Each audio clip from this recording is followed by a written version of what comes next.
We are now live. Okay. 9 o'clock, we'll call this meeting to order. Note the presence of a quorum with all commissioners present. I'd invite you to please stand. We'll begin with the pledge. I pledge allegiance to the flag of the United States of America and to the republic for which it stands, one nation, under God, indivisible, with liberty and justice for all.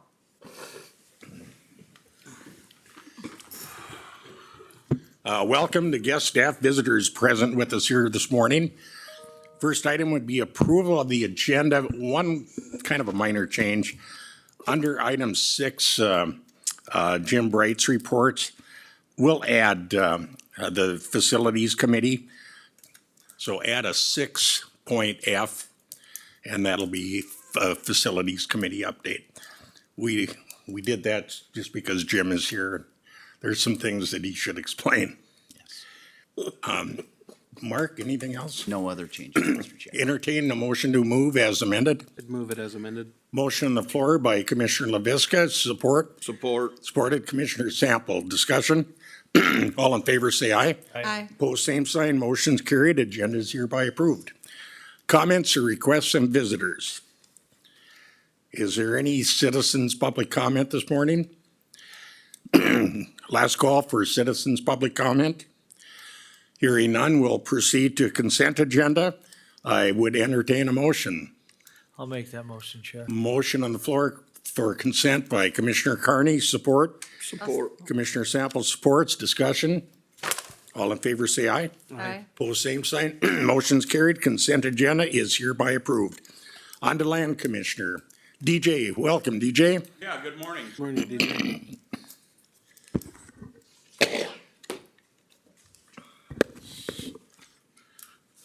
Well, you're stuck with me and my presentations for the first half hour, so. Nice. They're always informative. Well, hopefully we can get the button working. We'll see if, I can get that presentation up there.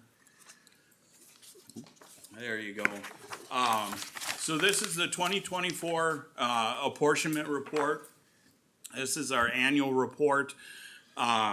That is done every year with funds that are raised or revenue that is raised off of the county tax forfeited land. So you might ask, what is apportionment? And how it works. At the end of every year, the land department has a separate forfeited tax sales account. At the end of the year, whatever the net is in that account, we take everything that is, every dollar that is earned off of county forfeited land. We subtract out what our management expenses are, and then the difference of that is then apportioned out to the areas where those dollars were generated. So, and you'll see here later in the presentation, there's a formula that dictates where certain percentages of those go. But the money comes from, the majority of it obviously is our timber sales. We also have revenue that comes in from our land sales. We do sell pit run gravel. If we have any gravel that we've crushed, we generally don't sell that. But any pit run gravel we sell. It could also be leases and it could also be easements. So those are generally the areas where the income would come in from those tax forfeited lands.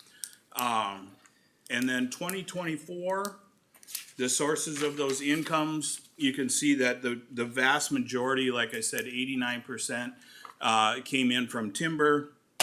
Roughly 6% came in from our leases and our easements.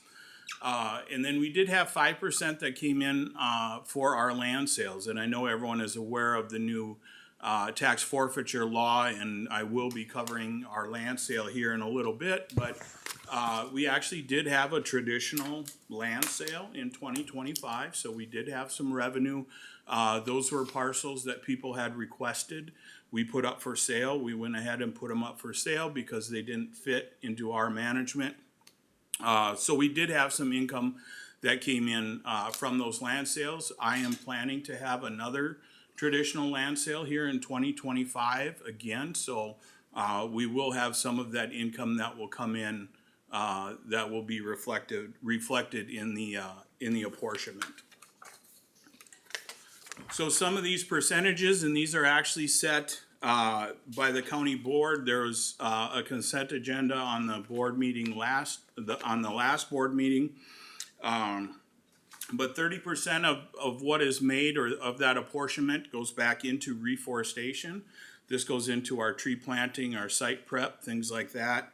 We have 20% that gets kicked out into the parks and trails. And then 20% actually goes back into the county's general fund. And then the remainder of that goes out to the schools, goes out to the cities, and goes out to the townships.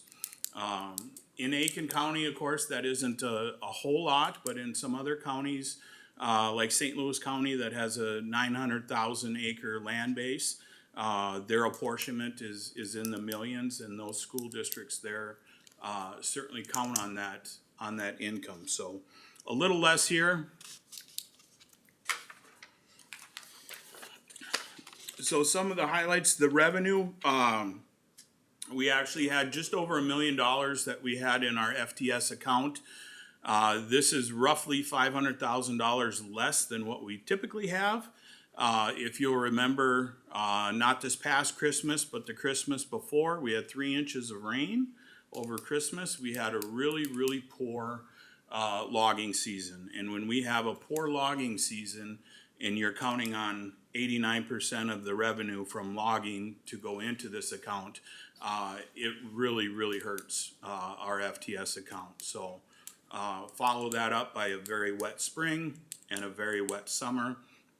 We just didn't see the logging receipts that we typically do. So so that was a big hit here. So the total apportionment that we had once our management expenses were subtracted was just over 200,000. I mentioned before that our typical revenue is about 1.5 million. That's our 10-year rolling average. Our average apportionment is generally about 600,000, 700,000. So this was about a third of what it typically is. So I can say though, 2025 is off to a very good start. We had a very good logging season, and right now we are ahead of 10-year average. Great. So hoping for a much better 2025. So you can see where the breakdown is with that 201,000. We had Memorial Forest that had 34,000. Our Parks and Trails at 33. The reforestation at 50,000. 33,000 got kicked back to the county general fund. Townships ended up with just under 17,000, and then we had our school districts that were at 33,000. Commissioner Carney? Could you go back one slide, please? Real quick question. The reforestation, you're planting trees and stuff like that, right? Correct. Yep. Do you know how many got planted in the land of that funding, of that 50,000? We generally spend our reforestation budget that includes our site prep, chemical release, the cost of our trees, any type of bud capping expenses. I believe for 2025 was budgeted at 61,000. Mm-hmm. So it's close in. But how many trees do you plant? Last year we did 45,000. This year we got 34,000. 2026 we have 52,000. So it probably averages right around 50,000 a year. Okay, thank you. Thank you, Jeff. That's a lot of trees.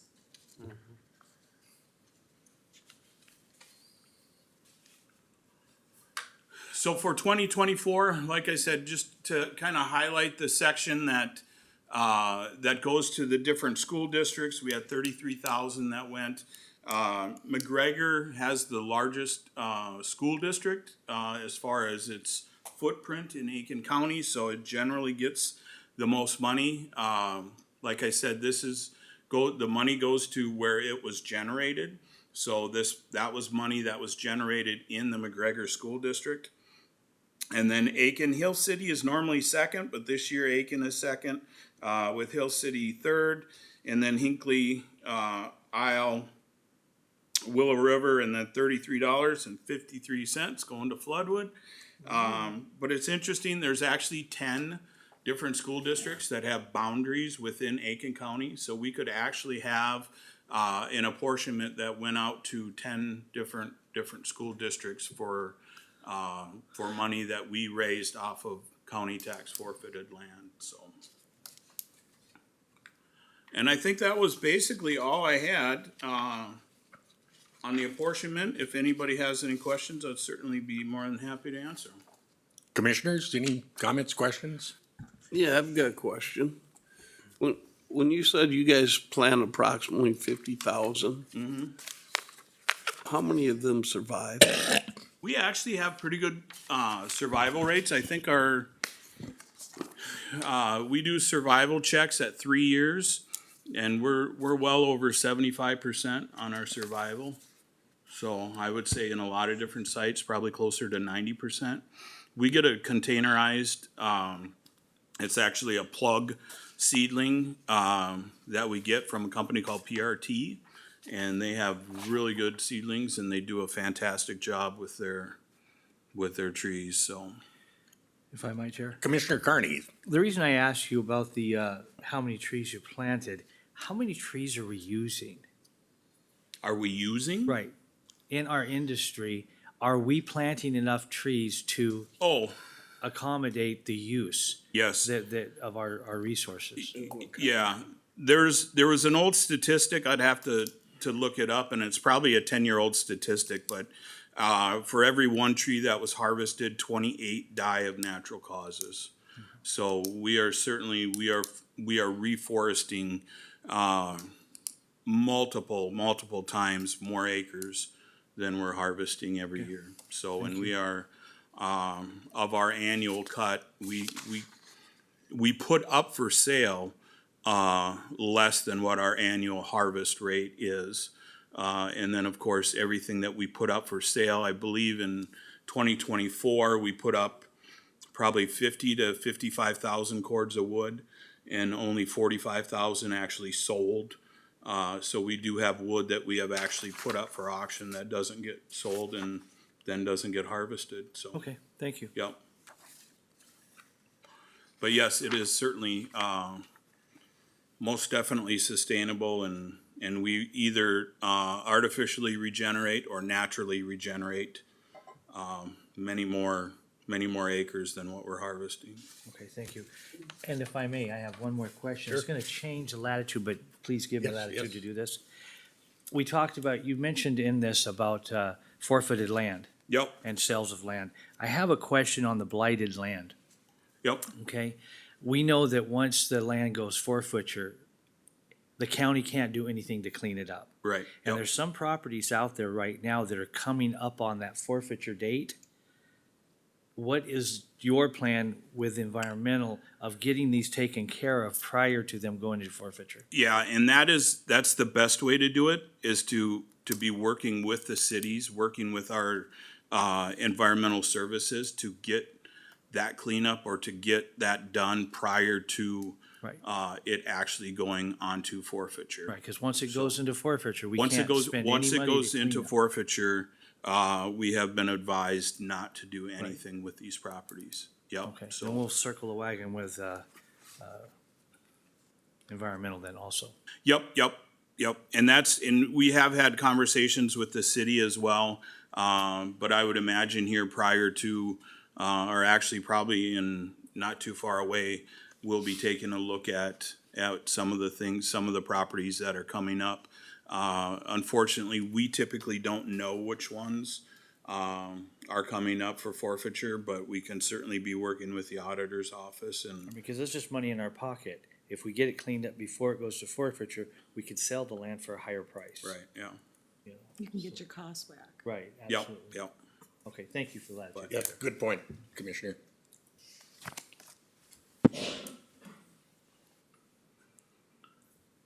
And if I may, then I could move on to the next little presentation Campgrounds. I had, yeah. And this was, last year when we raised the rates on the campgrounds, I had kind of gone over what our expenses, what our yearly expenses are with each campground. And I think at the time, one of the commissioners suggested that after the camping season, we come back and kind of touch base again on what happened in 2024, where we're at with things. So that is the purpose of this. The current rates, just as a reminder, these are the current rates that we had in 2024. And of course, we did not move them going into 2025. On a side note, the campgrounds are open right now. The guys turned the water on yesterday, so if anybody wanted to go down and pitch a tent down at Aitkin, they certainly could. But so our Aitkin and our Berglund campgrounds, those are $30 a night. Those are the campgrounds that have the facilities. There's a shower house, running water, hot water, electricity to the sites. The Snake River Jacobson and the Jacobson camper cabins, those are primitive sites. They're pit toilets. There is water available, but it is not what I would call running water. One of them's an artesian well, and the other one is a pump. So the revenue that we had, Aitkin was by far our busiest campground for the year. So with the new rates, we had roughly 19,000 that came in on camping receipts. Berglund Park was about half that, or a little more than half that, at just under 11,000. Snake River, for some reason, and I think a lot of it had to do with the wetness. The campsites at Snake River are fairly close to the river, and when the river is high and with all the flooding, we actually had some campsites that were flooded out. I know we have a contract with a service that comes in and mows, and there was a portion of the campground, which included 2 campsites, that he wasn't able to get in and mow until the end of July. So kind of a tough deal for Snake River. And then Jacobson, roughly 7,500. So the total that we had coming in on our campground receipts was just over 41,000. Just to compare that to what we have done in the past, 2019, you can see we had 23,000. 2020 was 29,000, just under 30,000. 2021, the year of COVID, is when we saw a huge explosion with camping and people wanting to get out. And that kind of carried over into 2022 a little bit. 2023 was a pretty good year. And then 2024, you can see is the highest that we've had so far.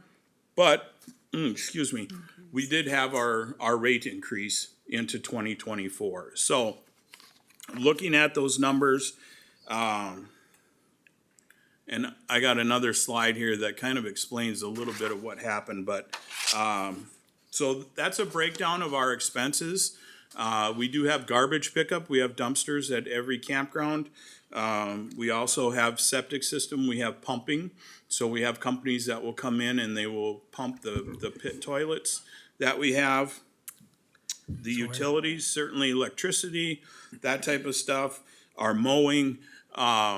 Those are things, contracts that we put out for bid every year. So it's a competitive bidding process. And then our reservation software, we have to get licensed through Minnesota Department of Health. Every year they come out, they check our water and make sure that it's potable and all that good stuff. And then we budget roughly $3,000 every year for road work, for improvement on the roads going into the campgrounds. And then we do have a parks technician. I think that number is a little inflated, that $25,000, because he doesn't spend, half of his time exclusively on the parks. He works on the trails as well, and he will help the foresters out. But it was kind of a round number that I used. But if you take a look at it, roughly $25,000 split between the 4 campgrounds. So we had expenses at about $60,000. I think that's a touch high because of the tech hours. But it's probably pretty close, so. One thing I will note in 2025, we didn't see a rate jump in our bids. So our garbage bids and our sewer bids, we actually, our mowing contract is slightly less than it was last year. Some of our garbage bids actually came in a little bit lower than last year. So, overall, I think they're gonna be pretty similar. Our expenses anyways, should be pretty similar to what they were in 2024. DJ, on the garbage bids, is it a flat rate or is it per pickup rate? It's a monthly rate with pickup weekly. Okay. Have you experienced much abuse? In Palisade, yes. And that is, we have some abuse at every in every campground. The occasional mattress, the occasional TV, things like that. But Palisade seems, for some reason, I don't know if it's just that location there, and it has the boat launch there as well. So it sees traffic other than just the campers. But we see a lot of private dumping there, and we actually do have a sign up there that says illegal dumping, no illegal dumping. This site may be under surveillance. So, Smile at the camera. yeah, yeah, Even if you just put a smiley face sign. yeah. I think People that's are what Farm Island, Hazelton Town Yep. Hall did. If you dump your garbage, smile at the camera and you're way out. Yeah, yeah. So, Well, one of the reasons I asked, the bins were overflowing on Saturday yeah, down at the boat launch Aitkin campground. yeah, That's one of the first times I've seen that degree of abuse down there. yeah. And we tell the companies too, the contract runs through the end of October. And we tell them to grab their dumpster and get rid of it and haul it off site. And a lot of them, most of the time, they don't. Yep. And it then just they, gets filled. yeah, and then they dump it on the 1st of May and we get billed for it. And I said, nope, that's not in your contract. We do not start until May 15th. The fact that you left your dumpster out all year for people to throw their garbage in is not our fault. So I would guess if that dumpster is full, yeah, it's people that had Local been, traffic. Yes, it is. Mr. Chair? Yes, Yeah. Commissioner Westerland? You don't lock them at all? the dumpsters, we do not, no. Because we used to put a big chain around, a couple locks. Yeah, Just steal the chain. I know, but it worked. yeah, I did that a when I owned the deterrent. flower shop. And they just dump it on top and Yeah. around it. I mean, it's Mr. a shame. Yeah, it is. yeah. Mr. Chair, if I may, Commissioner Sample? we raised the rates Electricity. to Correct. cover Correct. our losses. And to me, looking at these numbers, it looks like, we're Yep. falling short on that. Yep, and I'll get to that here, and I think it's my next slide. But, so this is just a quick breakdown kind of expenses versus revenue. Hard to pin down exactly, what costs go to each campground. Like I mentioned before, with the tech hours, they're split evenly between all the campgrounds, even though if I were to guess, most of the time is spent in Aitkin and most of the time is spent in Berglund, just because those are the two popular campsites or two popular campgrounds. But so what happened? We raised rates in order to get a little bit closer to what our expenses were, which was good. However, the campers didn't show up. So we had based our numbers on a approximate estimate of, all right, we had so many campers last year. If we get that many campers again this year, then we're gonna be close to a break even. Well, Aitkin saw a 33% decrease in use. Berglund saw a 19% decrease in the number of campers. Snake River saw a decrease of 37% in campers. Jacobson was the only one that actually saw an increase, and we had an increase there of 28%. So, Commissioner Carney? Speaking of decrease, I gave you a few phone calls last year, quite a few phone calls. Yep. Checking in on campers that had stayed longer than their stay. What is your fix for this for vagrant campers? just to stay on it and make sure that we're tagging vehicles that are there. How do you get the funding? That's why I'm asking. If Right. How are you getting your money? We don't have, you know, a specific account or anything, or a specific line item that is dedicated to that type of stuff.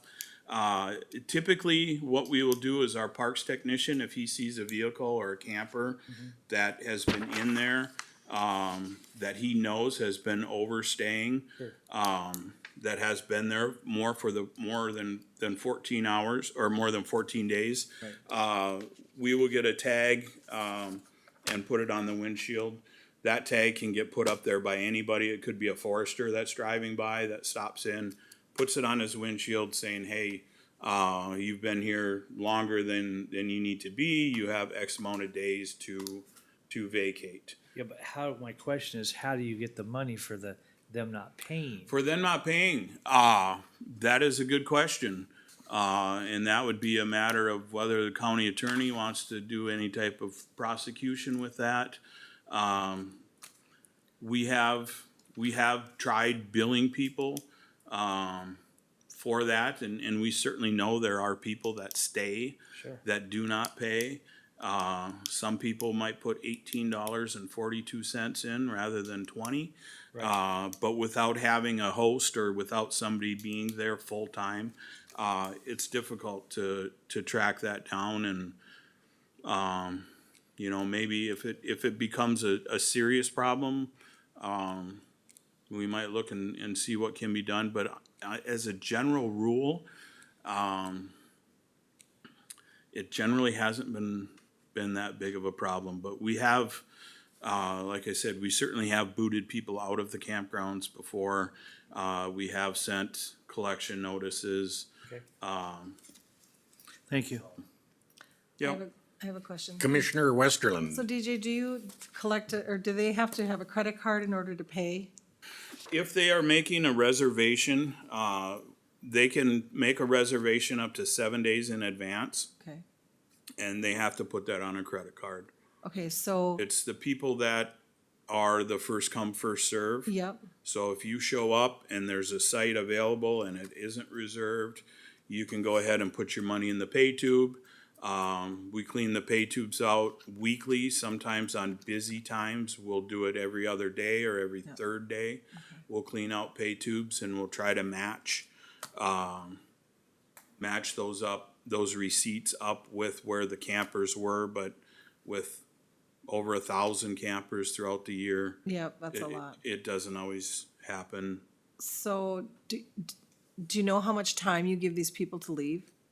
24 hours, I would say, It's usually, not 7 days. it's generally not, Well, not 7 days, and a lot of that is how quickly the sheriff's office will respond to that.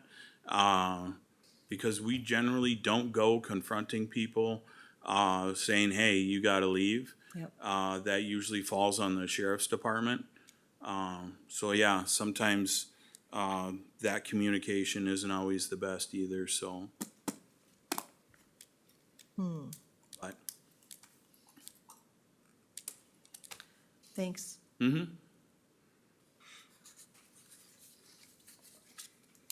well, that was all that I had for the camping.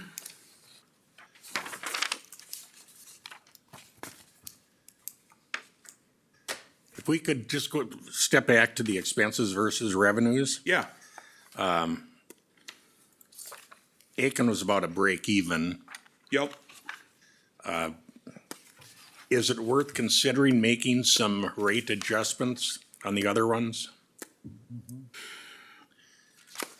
I had brought that up last year and we We're gonna did have make to. rate adjustments. It's, What's the point of diminishing marginal utility? right, yep, and it's a tough one, because of the remoteness of the Jacobson campground and the Snake River campground.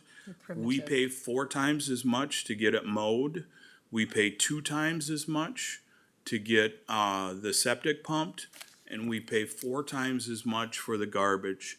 The garbage in Aitkin, Waste Management got the contract this year. Garrison Disposal had it last year. It's $109 a month, for a 2-yard dumpster. That same 2-yard dumpster, in Jacobs, or in Snake River is $187. Up in Jacobson, it's $404. Wow. So, you know, and our septic pumping in Aitkin and Berglund are $220. It's $480 or $460 up in Jacobson and $450 in Snake River. So the remoteness of those campgrounds makes that maintenance a little bit tougher. What I would like to do, and is something that I would like to look into, something that was done in the past is that land department staff, summer staff, had actually, did garbage pickup at the different campgrounds. So every Monday morning, they would make their rounds and clean garbage up, so there wasn't, garbage contracts. And then also looking at those areas where we're paying a lot of money to get the grass mowed. If there was an option where our summer crew, would be able to pick up some of that stuff and we wouldn't put it out on contract. Commissioner Sample? My question is, when we raised the rates last year, we looked at the other campgrounds and what they were charging, Yep, and we were quite a bit underneath yep. what they were. Sure. So to raise it more yet, I mean, Yeah. and do we always lose money on Snake? I mean, I understand it was a wet year last year. Yeah. I would have to go through and look at the numbers. If my garbage pickup and if the mowing and the septic pumping was the same in Snake River as it is in Aitkin, I could tell you for a fact that Snake River makes money. But I would have to go back and look exactly and see what those numbers are. Commissioner Carney? Thank you, Chair. Looking at the numbers and how receptive do you think the Natural Resources Committee would be with raising the prices at Aitkin and Berglund? They're more popular, they have all the amenities, and that could absorb some of the lost costs at Snake River and Jacobson. It could be certainly something to look at. We did get a little pushback this year with our rates. We had a few people that say, you know, not much, but we had a couple letters, people saying, hey, we saw that your rates went up. We were expecting to see a playground, or we were expecting to see something that was added to justify that rate increase. Right, It's nice that they're all close to it. right, but they have playgrounds. I mean, Aitkin Yeah. and Berglund both have playgrounds, and they're nice. Yeah. You know, so I know two of us sit on the Yep, committee, yep. so Yep, it could certainly be I think be something that we mentioned. need to push, but I mean, Yeah. is the board receptive to that request to the committee that we need to really look at absorbing some of the lost costs in the other two locations that are more, that are garnering? I definitely agree. We have to take a look at it. Okay, thank you. We Yeah, have to make some sort of financial analysis on this.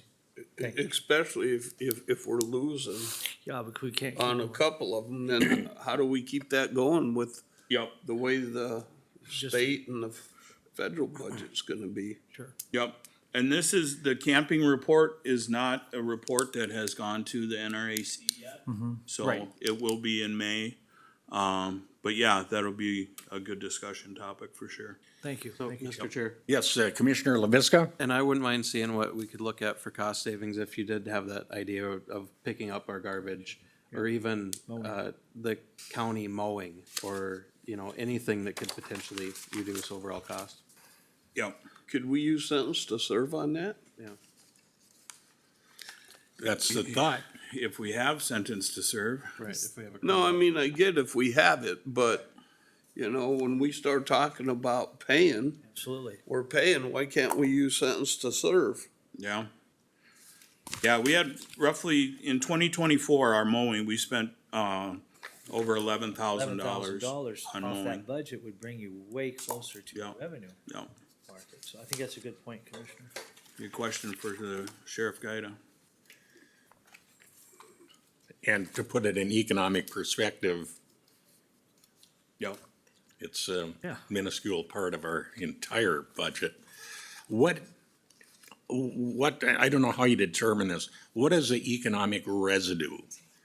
In other words, we may be breaking even or not quite, but how much money are they spending at the gas station, at the restaurants, at the hardware store, et cetera, et cetera? I would say probably quite a bit. 3 of our 4 campgrounds Absolutely. are on the ATV trails. Yep. And that's a huge selling point. And we have a couple weeks yet, Mark, before our economic impact study will be finalized Correct, yep. for the ATV report, but there's some comparisons that can be made if these people if every dollar that they spend results in this much to the economy, and 3 of our 4 campgrounds are on these ATV trails, there's a lot of overlap with that, so. We, Chair, if I might, Yeah. we see it in Palisade, is drastically, the campers come, they utilize the service stations, they utilize the restaurants, and they utilize the bars. So it is a major impact just to our little community. Yeah. So it's very important that we keep Yeah. it up and we figure out how Yeah. to make this work. It's not just Palisade. I mean, it also Yeah. fluxes Aitkin Yeah. and the other ones too. Yeah. Jacobson has their convenience store and bar up there also. Yep. And just down the road, they have right across the line is another service station. So, And which one of our parks isn't connected to the ATV trail? Aiken. yeah.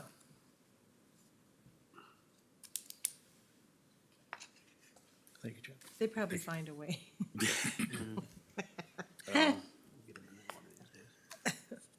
Good report. Yeah, thank you. And then the last one, and we'll try, see them probably over time, but, the last little report I had was on our land sales. These are 2024 forfeitures, so this is the new tax forfeiture law that we were given to work with after the Tyler versus Hennepin case. So we had 15 properties that actually went tax forfeiture. The auditor filed that on August 16th of 2024. So that kind of set our clock as far as when we had to get those properties put up for sale. State statute says within 6 months, those properties have to be put up for sale. We did have one parcel that was in the city of Aitkin County. Just for fun, I kind of added up some numbers, kind of crunched a few. And the estimated market value, which is what the property has to be listed for at that first sale, was a total of $852,000. A little bit more than typical. We had one property, I'll get to it, that actually was a $267,000 property. That's right. That did catch my attention. Yeah. So our first auction we had was January 10th. So we've certainly within the 6 month time period from the time of forfeiture. Like I said, the minimum bid by law was set at the estimated market value. Those go up on auction first. They're available over the counter at that price for 30 days. And then there's a second auction that we have. And at that second auction, that minimum bid gets dropped down to basically, whatever your back taxes, fees, penalties, and interest was. So that was posted on the flyer. We didn't make up two different flyers. We didn't send out two different notices. We sent out one notice, hey, first auction is January 10th, second auction is February 14th. This is the minimum bid on the 10th, this is the minimum bid on the 14th. You'll say, well, why would somebody pay full price on the 10th when they know on the 14th the price is gonna get significantly reduced? Didn't matter. 5 of the 15 parcels sold at the first auction, including one for $267,000. When on January 14th, the minimum bid dropped to 7 or 8,000. So, like I said, yep, that was one lake lot down on Big Pine Lake.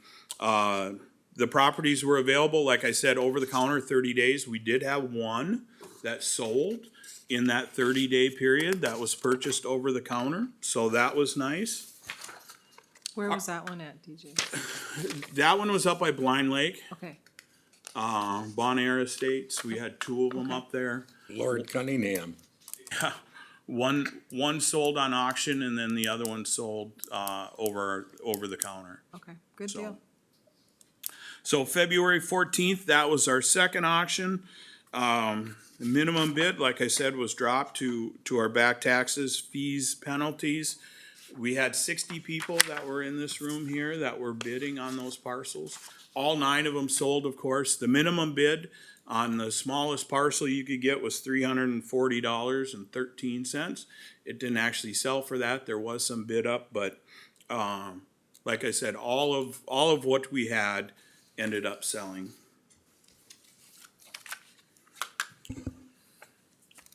So kind of interesting, like I said, again, crunching some numbers. The properties that sold at the second auction sold for, on average, 42% of what the estimated market value is. I don't know exactly what the meaning of that is, if maybe our estimated market values are way too high.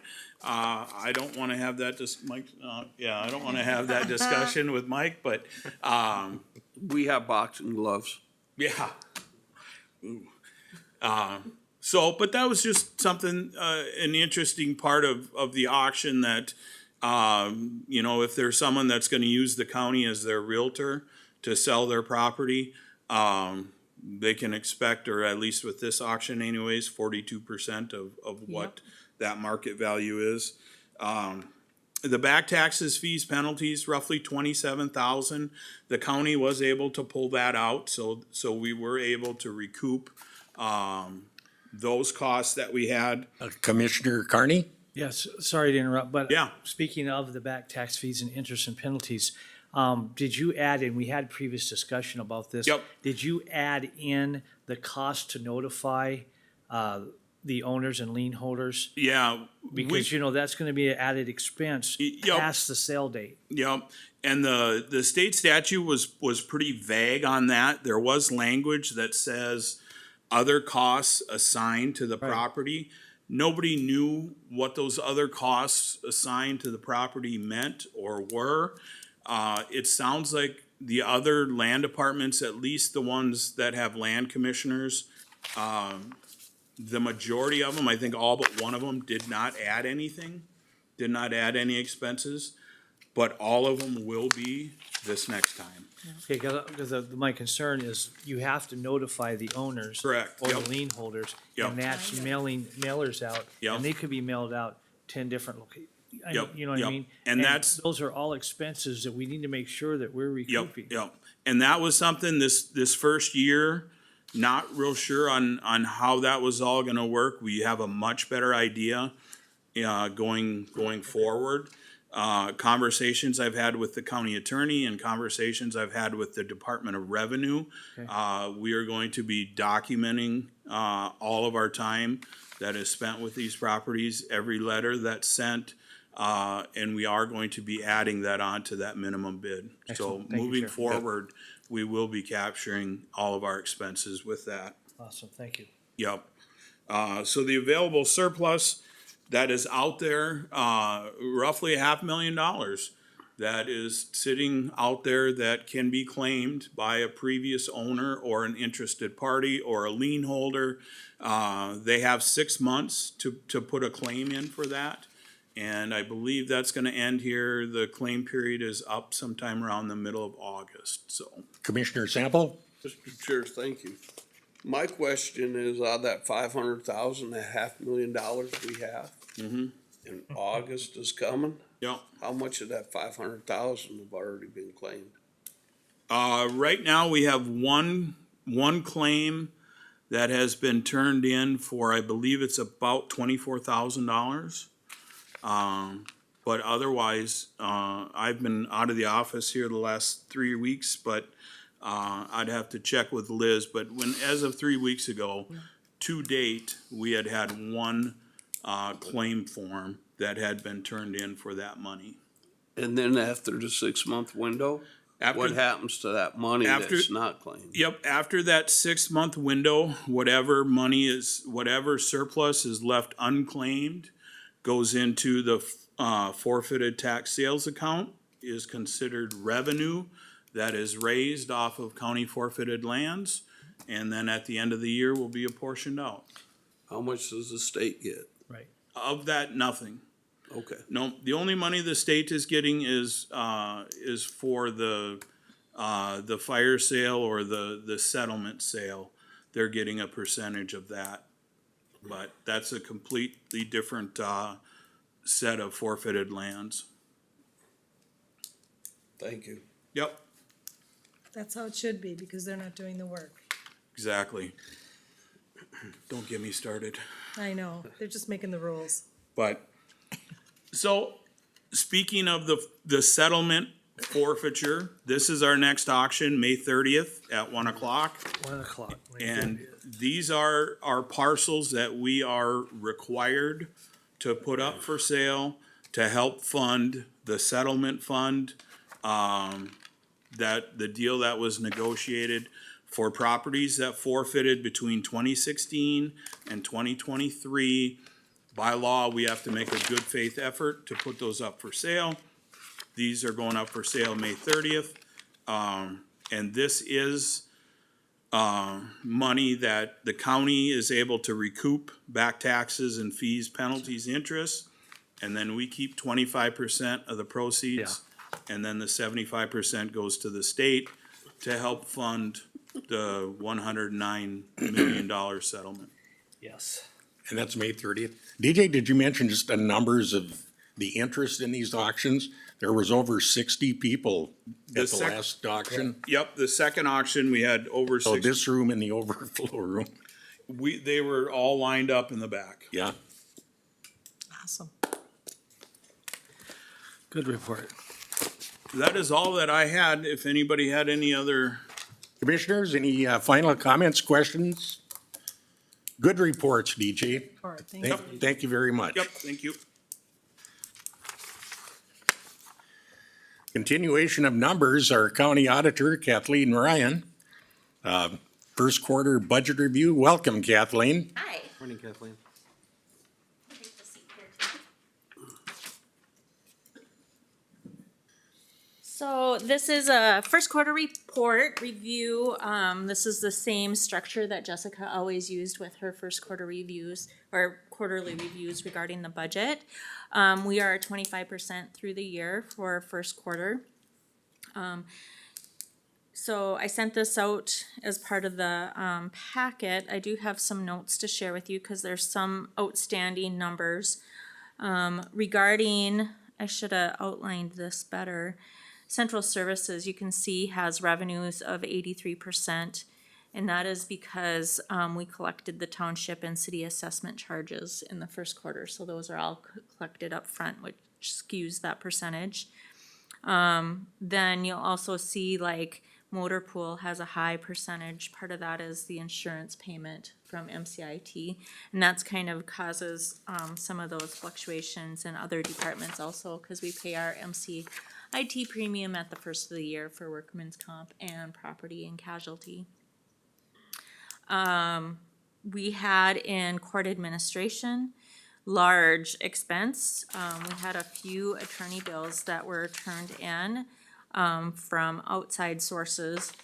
One attorney turned in a bill that was from August 2024 through February 2025, which was a large invoice that caused that fluctuation in court administration. And that's one of those expenses that is kind of out of our control. We try to encourage the attorneys that are providing that service to turn them in on a more timely basis, but they don't always do that. Then with snowmobile, you'll see there was, that's caused by payrolls expenses, and they're heavy in the winter, obviously not in the summer. They also had a big order from the forfeiture account for DARE t-shirts. I am assuming they're just getting prepped for their program. So they did a large order of DARE t-shirts. Then community corrections again is the insurance, and then they had a large juvenile detention cost.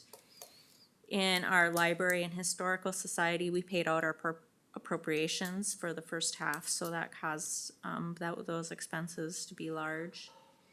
And again, Ag Society got their yearly appropriation, and then their MCIT insurance payment was paid. Airport appropriations were paid out in full. John Welly's budget is kind of lower, and that is just because construction season hasn't fully gotten into swing, and then their reimbursements haven't come in for that. And then again, the bottom half of the budget report for Long Lake Conservation Center, their higher expenses are for MCIT insurance payment, and then they also had a repair for their fire system that I believe was an unexpected expense that came through at the first part of the year. So overall, the budget is looking very well and kind of flowing on where we expect it to be this time of the year. Again, with those first part of the year expenditures that come in. Are there any questions? Commissioners? have a Commissioner Westerland? So with some of these cuts, like in Health and Human Services, Public Health, I mean, just how are we gonna handle that? Cause some of them aren't gonna hit till 26, some of them aren't gonna hit till 27. Are we trying to save or pack away some of that cost so we don't have to be? I don't Radical? honestly have an answer for that right Okay. now. I've been we've had some other discussions and questions regarding that. We have our first budget committee meeting now on Thursday. Okay. And my plan is to have some of those discussions to start forming up. How are we gonna look at the 26 budget? And then also, 27, 28, kind of get a plan in place for that.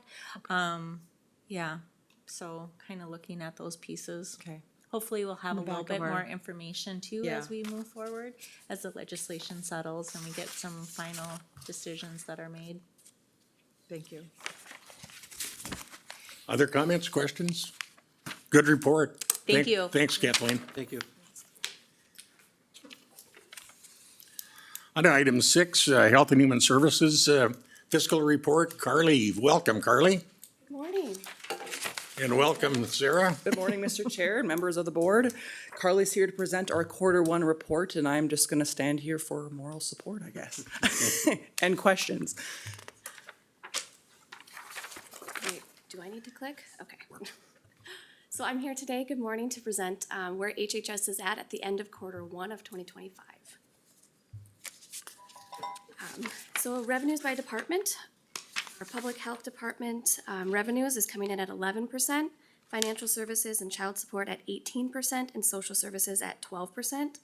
As you can see, our total revenue budget for 2025 is about $8.3 million. And I do realize there's a typo in the date there, so it's revenue as of 3/31/2025.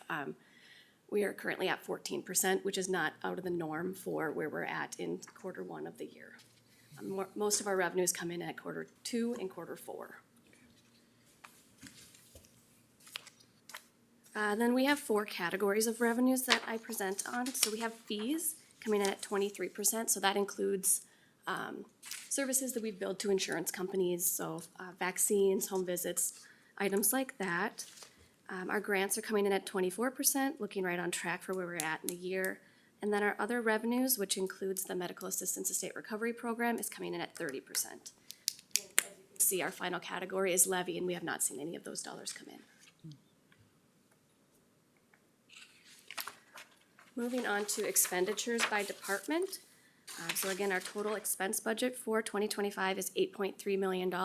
We are coming in at 27% of that total expenditure budget. Public health is coming in at 24%, financial services and child support at 29%, and social services at 27%.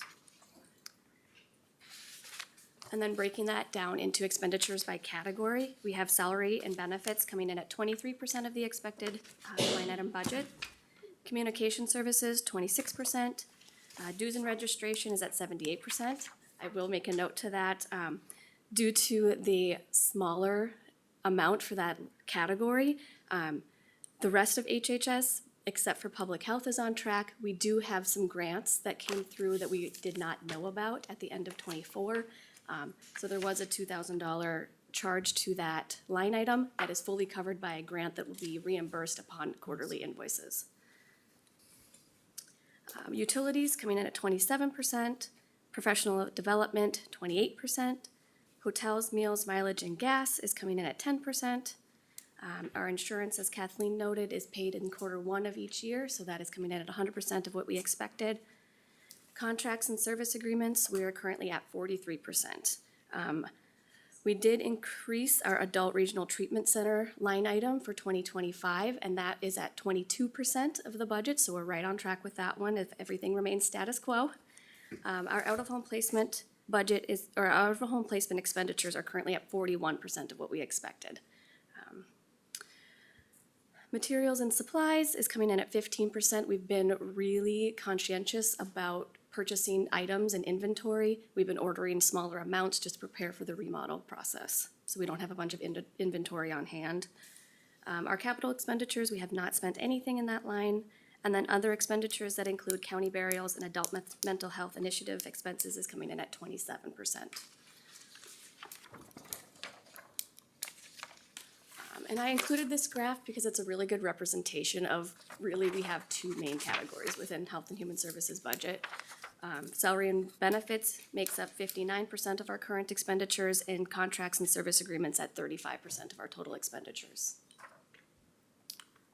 And then the last slide here is just showing where we're at in regards to our fund balance. So we projected to use 0% planned use of fund balance for 2025.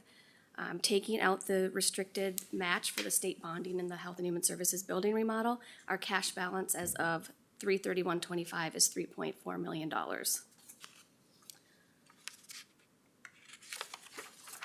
And I guess I have one last slide. So in summary, at the end of 2020, at the end of Q1 2025, we should be about 25% of our budget. Revenues are coming in at 14% and expenditures are at 27%. So we're pretty much right on track. First quarter. Good job. You're gonna need that. Questions for the Health and Human Services Commissioners, comments, questions? Again, good report, very thorough. Well, thank Good you. summation.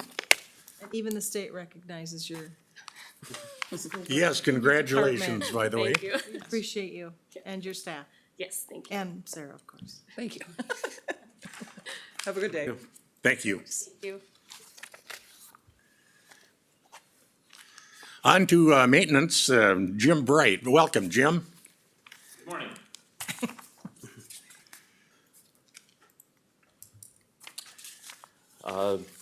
First thing up, the HHS remodel. This has been, I would say, an ongoing process. We started in November of 2019. So, did Travis pop on WebEx?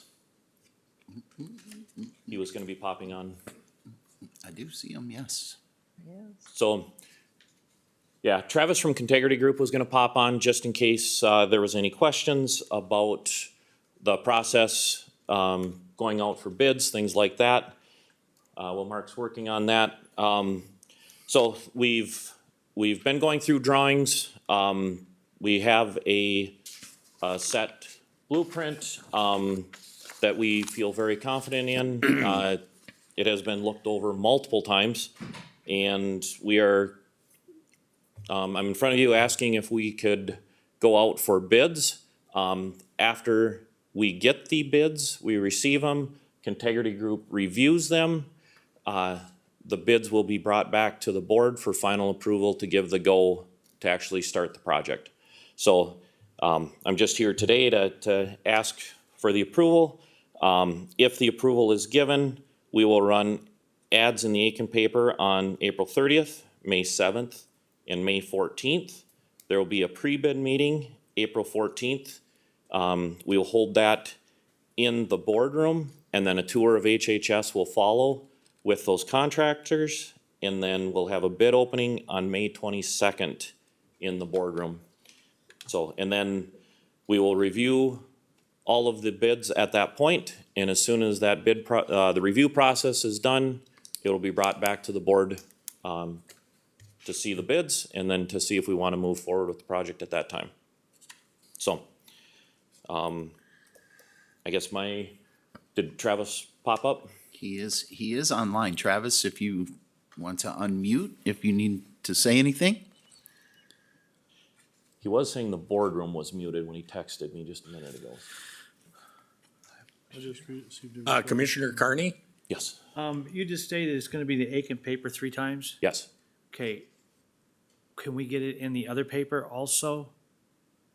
As public notice, the reason I'm saying this is we want to ensure that all bidders have the opportunity, and in our county, in the northern portion, contractors do not get the Aitkin age, nor does McGregor get the Aitkin age, unless they specifically go pick it up. And that's, if the commissioners want it in there, we can pay to have it put in there. The reason the age is listed is that is official. the paper of record for the Primary, county, but so. My concern is, that we get it out in the additional papers. I've had constituents in the northern portion going, they don't get public notices, they don't get the Aitkin age. Of course, the stuff's on the website, but I think we need to be more proactive. If any of the fellow commissioners disagree, please speak up. Commissioners? I agree with Commissioner Kearney 100%. It's a vast county. Yep, it is. And so part of what Contegrity's job is from here on out as well, they have contractors that they have worked with in the past. They have contractors that have contacted them. They will be sending out a email blast to them. Speaking of the project we have, I know Commissioner Sample had mentioned a company in McGregor to send it out to. Travis already have the information for them, sending it out. But yes, if the commissioners would like it in those other papers, we'll run the same ad in those other papers. Barring a formal motion, since it's not an official agenda item, do we have a consensus, a concurrence with the two commissioners, Commissioner Carney's district and Commissioner Sample's district, to include in the two other papers? It's good with me. I'm fine with it. Yes. I believe we have a consensus. Minutes will reflect that. I don't know what the cost is, but Yep, we'll get it in there and take care of it, so. If I might, Chair. yes. To follow up on my question of that being is that a year and a half ago, a contractor came into this building and told these commissioners that they would hire local for a building project. We were assured this by the contractor. This did not happen. So we want to make sure that we prevent this from happening again. When we talk to our constituents, we tell them, as commissioners, we support the county and the businesses within the county. We like to see the businesses conducted with our local business owners. That's where I'm concerned, and that's why I'm speaking of it now, to make sure we don't go down that road again. Yep, Okay? yep. Thank you, Chair. The request is stated in the agenda request, as stated by Jim, to approve that bids go out, and you have a chronology of the dates here. Do we have a motion to that effect? I'll make that motion. I have a motion on the floor by Commissioner Sample. Is there support? Support. Motion supported by Commissioner LaVisca. Discussion. The only thing I was, before you send this out, there's some typos in there that we need to correct. Presented to the board and the ad. Yeah, in the ad will be, proofed with, Contegrity Group, and then they will take care of the, getting it to those other papers as well, so. Right, prior to your signature, we'd like those corrected. Any further discussion? All in favor, say aye. Aye. Opposed, same sign. Motion's carried. And the bid opening, it's different than when we used to use a general contractor. I think you'd find it very interesting to sit through this bid opening process, as we did with the government center, with Contegrity Group as a construction management team. It's a very interesting process. Yeah, what Mark is speaking of, when you use a general contractor, they will go out and get all the bids for the electricians, the plumbers, basically every division underneath, and they will just get the best price of their group and bring it back. Where this will come back, we will open separate bids from all the electricians. We will open separate bids from all the plumbers. We'll open the separate bids from the carpenters, and that way we can get the best price, because not always does the general contractor have the best price Sometimes of everybody in the bid. Absolutely. Yeah, so, and this also gives the opportunity for some of your local contractors that aren't tied in with some of the bigger general contractors in the area to get a chance to bid. That was one of the major impetuses last time, when we went through how many years of planning to build this government center. Right. That this process tends to, just of and by itself, the process tends to give more opportunities Correct. to local contractors, Yeah, and it also gives us the opportunity to, while still maintaining the integrity of the process. absolutely, and it also gives us the opportunity, if the bids come in too high from a general contractor, you tend to have to either look at rebidding, or you're really trying to figure out where to cut. This way, if all of a sudden the electrical number comes in way above estimates, way out in left field, we can just go back and take care of that one section instead of having to tackle the whole project again, so. And my big thing, Mr. Chair, if I may, is that this company we're hiring gets more than just one bid, they're preferred. And I think that was brought up at the facilities meeting yesterday, was we want to make sure that there's more than just one bid, and our people get a chance to I bid think them. you have a good process. I think it'll work. Yes. Yeah, no, it has worked well in the past, and working with Contegrity Group, I came in the middle of the project, but the Contegrity end of it went very smooth on the government center. Yes, it did. And they saved us more money than their contract cost us, so that's a good thing, You bet. so. On to B3. All right, next item agenda, I have a proposal from Widseth. I had spoken in the past couple meetings about the B3. B3 it's a recommendation from the state that we need to follow to get the bonding money from the state. It is not a code. It is a recommendation. However, if you don't follow the recommendation, we don't get the $2 million. So that's, however you want to look at that. There's always strings attached. Yep. This is the red tape. Are they gonna be This here is to the red check on tape. us? Okay. Actually, they have in the past come in to check typically towards the end of the project. Okay. They're more concerned about like the air handlers and making sure the commissioning agent that we're gonna have to hire has done their proper work. On a building, if this was a new building coming out of the ground, they would typically stop in maybe a couple times, just to look at the envelope of the building and then look at the interior finish. But this one, if we see somebody, it may be once. I've heard some that some places say they've had somebody, stop in and they've had other people that doesn't. There's nothing, so, yep, so, the proposal from Widseth is just a flat fee of $40,000. That was kinda, at the last meeting, if you remember, that was kinda what I had mentioned that they were looking at.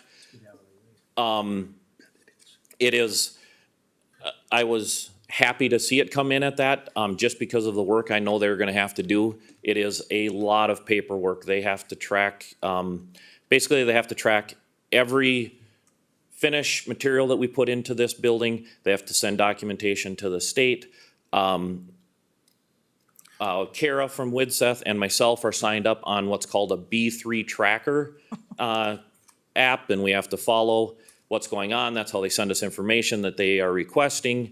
They have to do a pre-design. It's a lot of work. And I'm thankful that Widseth was willing to even take it on, because sometimes if they get too busy, they won't even tackle these things, because it is very labor intensive on their end, so. And it goes right down to the lifespan of the carpeting. Yeah, yep, everything from, yeah, it's sustainability. They don't want products put in that have a life expectancy of 5 years if there's a product out there that has a life expectancy of 15. They wanna make sure, it's sustainability, it's efficiency, it's everything, so. And Widseth has had a finger in this pie for a long time, in the planning process, actually for years. Yep, and so both Contegrity Group, Travis maybe not quite as much, but Pete, has done a few projects with this B3, so he has been very helpful on Contegrity's end.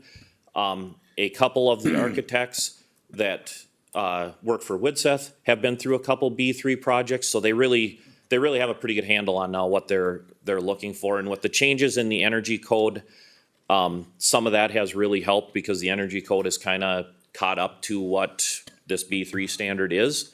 But it's, because we got what they call a GO bond, that's why we have to do the B3. If it had come through as a GL bond, we would have been exempt. So it's all in how they're bonding. So it's a general obligation Bond, then we fall under having to do the B3. So, Well, commissioners, barring any comments, questions, the request at hand is to approve the contract with Widseth. Mr. Chair, I'll make a motion. Motion on the floor to set effect by Commissioner Westerland, support. Support. That motion supported by Commissioner Sample. Any further comments, questions, discussion? I just have one. Commissioner So, Westerland? do you get to go online and look up B3 and then print off the forms that they need them to fill out to send to them? Well, I'm just saying, why don't they make it, you want this, fill out, you make the forms and we'll send them back. Filled out. it'd be fabulous if you I could know. get that through, and that's the way it works. That would be awesome. It's more, they look at it and then they send us what they need. Yeah, So, yeah. wrong or right? Yep. Further discussion? We'll call the question. All in favor, say aye. Aye. Opposed, same sign. Motion's carried. All right. Next item. This is a request to approve a contract for Contegrity Group. This contract has been, it was out a little over a month ago, probably. We got the contract, but we did not want to bring the contract forward until we were approved to go out for bids, because if we're not gonna go out for bids, we don't need Contegrity Group. So in that, and was totally my error, I missed it. When they printed the contract, it had Jessica's name on it. So, I had sent it back to Contegrity Group. Mark and April had brought it to my attention. I sent it back to Contegrity Group yesterday afternoon. They sent over the one page that had Jessica's name on it, took it off. Mark Weedle, the chair, is the only one on the contract now. That was the only change. I believe April had handed out the one sheet that was the change. Contegrity Group's contract originally was, what they had sent over. We had signed a contract with them for $7,500, for going through the process to get to bidding. They have completed that and exceeded that, work that they put in. And so they actually, their actual contract was gonna be for 126,000, and they credited back that 7,500 off of the contract for the project. So it comes in at 118,500. So that is that would be their contract, and that would be from bidding point now to completion, final documents. So, Commissioner Carney, did you, Yeah, looking through the documents here real quick, we still have on page 3, Jessica Seibert as listed as point of contact. I think Okay. prior to changing that, that should be corrected, and we need to put a point of contact in there. who would you like in that point of contact? I'd like to see our, highway department, John? I can- John, because John deals with a with lot of the contracts, government he's on the contracts and facilities stuff. committee. Yeah, on And he's our- on the that'd facilities be a good- committee. And I think as the engineer, John should be the point of Yeah. contact there. we're in Carter's, Yes. Yeah. okay. Good catch. Yep, thank you. I will have, Contegrity Group change that and then Please. get it back for signature. Yep. If that's, Thank you. So would we need to change the motion to approve as now amended? As amended contingent, it would be a contingency motion okay. that we would approve contingent upon the change of contacts. Perfect. I would entertain a motion to that effect. I'll make a motion with the change for John Willie to sign or be the contact person. There is a motion on the floor by Commissioner Westerland to set effect. Call for support. Support. Motion supported by Commissioner Sample. Any further comments, questions, discussion? If not, we'll call the question. All in favor, say aye. Aye. Opposed, same sign. Motion's carries unanimously. Awesome. Thank you. Thank you. And like Next, Jim said, We're getting our money's worth from Jim today. yeah, Contegrity has, with this project, Yeah. saved us hundreds of thousands of dollars.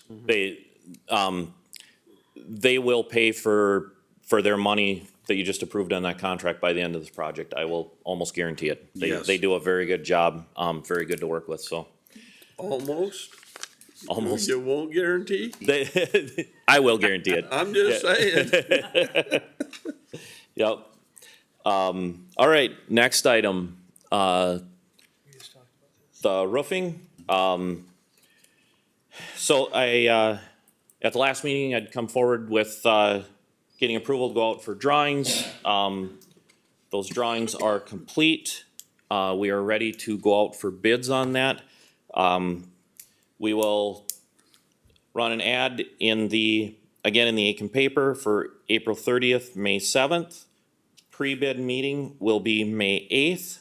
Bid opening would be May 15th in the Government Center Training Room at 1 PM. And then bids would be brought to the board on May 27th for approval. And then, would you like these run in those other two papers as well? Yep. Yep, Yes. absolutely. Okay.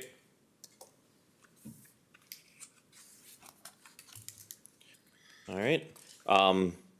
Attached is a copy of the advertisement that will go out. And then there are two maps highlighting the roofs that are being bid.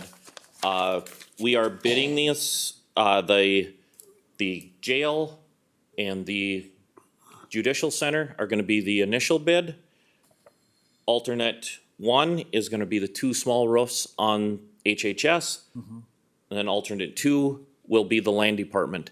That's so if we end up coming in over budget with what we're expecting versus what is bid, we can either take a roof off, we can work it a little bit to fit it into budget, or we can make the decision if you wanna use a little more out of fund balance to complete the entire project, or how we wanna do it. So it allows us a little more flexibility, at the end to make sure that we don't have to reject all the bids to rebid it. Commissioner Carney? Yeah, thank you, Chair. With Health and Human Services, with the remodeling going on, if you do a roof repair prior to the model, is it gonna have, prior to the remodel, excuse me, will it have any effect on the roof lifespan? No. Okay, so. Nope, we're not gonna be, those two roofs will not be penetrated with anything during the project. They won't be touched. Yeah. The only reason they didn't get done when we did the other roofs, 3 years ago, 4 years ago, whenever we did them, knowing the remodel was coming eventually, there was talk at one point of maybe putting an air handler on the one small roof, things like that. That would have changed, that could have changed it might not have even been a flat roof anymore, so we didn't want to spend the money on it Okay. at that time. That's why it's coming forward with this one. Excellent, thank you, Chair.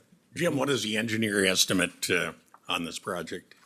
About 640,000. Okay, and it is budgeted. Yep, and it is budgeted. Yes. Yes. So I have another question. Yes. On all these bids that we do out, do we actually put on our webpage the information also? So if somebody's looking on our line, In the past, we have, yes. Okay, I Yep, mean- and we will. that Yep. doesn't Absolutely. cost a Thank you. whole lot, Yep. so, And again, with this, Widseth is handling the bids on this one. Okay. And so they have other roofing companies that have bid our projects before. There is a couple other roofing projects going on in Aitkin this summer. They know who got those bids. They will make sure they contact them because we may get a better price. They're already in town, maybe. So they do a very good job of marketing these to try and get the best price for us. So, good, yeah. thank you. Barring any other questions, a motion to approve would be in order. Chair, I'll make that motion. Motion to set effect, Commissioner Carney, support. Support. Motion supported by Commissioner LaViska. Is there any further comments, questions, discussion? Hearing none, we'll call the question. All in favor, say aye. Aye. Opposed, same sign. That motion passes. Thank you, Jim. All right. One last one. So this is for the walk-in cooler freezer in the jail kitchen. The walls on the freezer, the insulated walls have gotten moisture up inside of them. They have expanded. They have lost most of their insulating value. It has been noted on past inspections of the kitchen that, this is something that needs to be addressed, taken care of. It was on the capital improvement plan to get done this year. And so I went out and I went out and got 3 quotes. One was Climate Makers for $94,900, Duffney Refrigeration, $51,570, and McGuire Mechanical, $51,305.28. It's always a healthy sign to see bids within a close proximity and range. But then when you have one way out of line, do you want to explain that, Jim? Yeah, so I contacted Climate Makers just to see what they were seeing, just to make sure they weren't seeing something that we didn't see, the other 2 contractors didn't see. What the situation was with Climate Makers is they did not have anybody that currently on staff that takes the boxes out and puts the new boxes in, so they went out and got a separate bid from an outside contractor, a subcontractor, and that subcontractor came in about the same price as we're getting the whole project done. And they're like, that's ridiculous, so, yeah. But that's why their number went a little haywire, so, but yeah, the other 2 were very close. We had estimated this as roughly $80,000 for the 2. You can see it came in considerably lower than that. One of the reasons is the existing lines go from the freezer on first floor. They go across the laundry, across the hallway, across an office, up a chase in jail to second floor, across the ceiling of jail, and then out the roof. The lines need to be replaced. We found a different route that instead of taking a week of labor, will take around a day of labor. So that's gonna be very helpful in the cost, so. That is why the estimate did come in higher, but yeah, after looking at it, it made no sense to try and chase those lines back through the jail. Cut it out, yep. So, and in the future, if we do have issues, they are much easier to get to repair. Commissioners, the request is to approve the low bid. I'll make a motion to approve McGuire Mechanical for 51,305.28. Motion on the floor by Commissioner Westerland to set effect. Support? Support. The motion is supported by Commissioner LaVisca. Further discussion? Chair, if I might, Commissioner? I run a business, a restaurant with walk-in coolers and freezers. Mhm. This price I can't see. I just looked online again, looking up the prices, and a walk-in cooler and a walk-in freezer range from anywhere $10,000 to $15,000 respectively. Mhm. Well, that's $30,000, so we're depending $20,000 to put in the wiring's already there, right? And you're just putting in, You're getting a new, you're getting new condensers on the roof. A lot of it is you're going from first floor to third floor on a roof. It's so the just a lot more labor. condensers and coolers are not on the walk-in coolers. You've got the condenser sits on the roof of the jail, Of the building. of the building. Okay, thank you. Yep. You've answered my question. Yep, a lot more labor involved than if it is able to sit right outside. Got it, thanks. Further discussion? All in favor, say aye. Aye. Aye. Opposed, same sign, motion's carried. And then a summary of the yesterday's facility committee meeting. Commissioner Sample, do you want to kick it off, or Jim, either one? Go ahead. Well, it's interesting because a big part of the talk that we're having is what are we gonna do with Health and Human Service employees? And some of them, I think it was made very clear with the support, would be voluntary, letting them work for home, some of them. And then when we looked at where we're gonna place the majority, it seems like the basement of the sheriff's department. And we're talking about the conference room next door. And for the private meetings, the library. The room at the library. Jim, you wanna go from there? Yeah, so really when we went to the meeting yesterday, we wanted clarification. First of all, there's gonna need to be a temporary change to the work from home policy. We wanted to make sure that we had that support from the facilities committee, that we could get that move forward. Right now, I'm not sure, is it 3 days a week they can work from home? And, this would be 5 days a week for some of the employees. So we want to make sure that as we're looking at different options, because we have been exploring outside options, buildings around Aitkin to rent. In fact, last night I went to a meeting to talk to a group about using their building. I've got another building that just popped up yesterday that Mark Jeffers and I are gonna go look at. So we're trying to get some options outside of this building. We're trying to figure out what we can do inside this building. But with the direction we got from the facilities committee, we know where we can go with that and how we can tackle it now. So that is our next big challenge, is to figure out exactly how we're gonna get that all figured out, where we're gonna house people.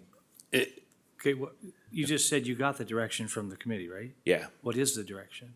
Direction is that, do a combination of housing internally, look at external options, and to work on a policy for the work from home. And so the people that can work from home, want to work from home, that'll be an option as well, so. And that was on a volunteer basis. Volunteer, yes. Yes. And there are a variety of options, not bad options, I might add, around town for temporary housing. In terms of the policy, it's a deviation from a policy, it's temporary. These are, I don't want to say extreme, but the exception of the rule, I'll put it that way, where a deviation in the policy would be warranted and justified. And the one thing that was discussed, and I've actually gotten some feedback on it, the training room is used extensively. Even today, DJ said with the auctions that they have in excess of 60 people. This room holds 40 40-some. There are other examples too. So there are a lot of options, a lot of alternatives at hand. And bear in mind, we're saving about a lot of money every month in the absence of an administrator. So that that fund is building.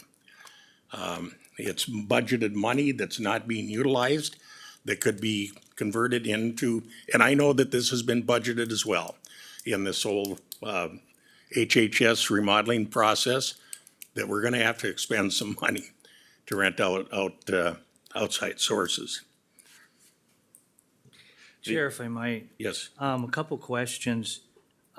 If Sarah, if I might ask you, what is your view and thought of working at home? I mean, you're the department head. What are your concerns, or are there any concerns? I think the biggest thing is, things like equipment, what that looks like and what we're gonna allow or not allow. Sure. Some mileage reimbursement, what that's gonna look like, cause we have a policy on that.